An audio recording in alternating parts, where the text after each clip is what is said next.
Luno lwe lutuula lw'olukiiko lwa NRM olufuzi NEC olusoose omwaka guno era nga we lujjidde eky'okuzzaawo ekkomo ku bisanja ku pulesidenti kyekiri ku mimwa gy'ababaka.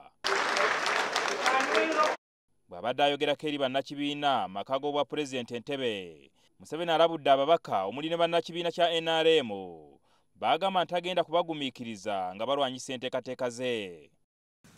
Like the other time when some people were trying to delay our oil, I was ready for a showdown. I cannot accept this again. I will be historically accountable that we have no electricity. Why? That somebody has delayed? No way. This will not happen. It will not happen when I'm in charge of this country. Again. Museveni ategeeza nti ekibiina kya NRM kirimu abantu abakola obukuukuulu okulwanyisa bannaabwe nga babakonjera nti baweebwa ssente ku by'amafuta kyagamba nti tebyalimu nsa. Akkaatiriza nti abamu ku babaka okulwanyisa enteekateeka ze ng'okuzimba amabibiro g'amasannyalaze wamu n'enteekateeka z'amafuta kuba kulya mu nsi lukwe era agenda kukirwanyisa. Forming cliques. If you read our code of conduct, clique formation is subversive.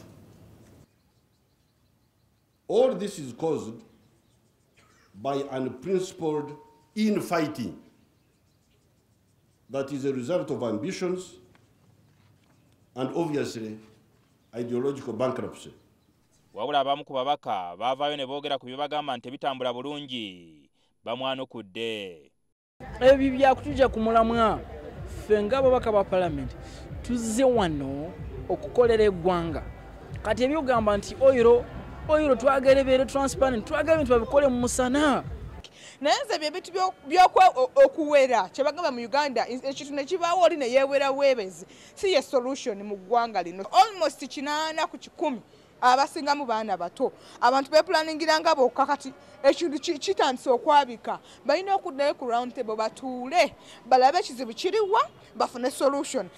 In this conference, I will propose some names to make full our disciplinary committee, because that has been part of the problem. Bw'atuuse ku by'ekisanja abyebalamye wabula abadde akozesa emboozi ezeekuusa ku myaka 75 egimuziyiza okuddamu okwesimbawo. Anokoddeyo ssentebe wa disitulikiti y'Agago gw'agamba nti baamutwala mu kkooti nga kigambibwa asusse emyaka 75 Museveni kyayise kikyamu bannakibiina okutandika okwerwanyisa. Which means, according to our constitution, if you are more than 75, you cannot be a chairman, you cannot be a president, you cannot be a number of things. We had to bring the uncle who was there when his mother delivered. Museveni era awadde ekyokulabirako nti abasambi b'omupiira ab'ettiimu y'emu ate bayinza kutandika kweropa wa difali nti omu ku bo akoze ensobi. One of us handles the ball, but the referee has not seen him.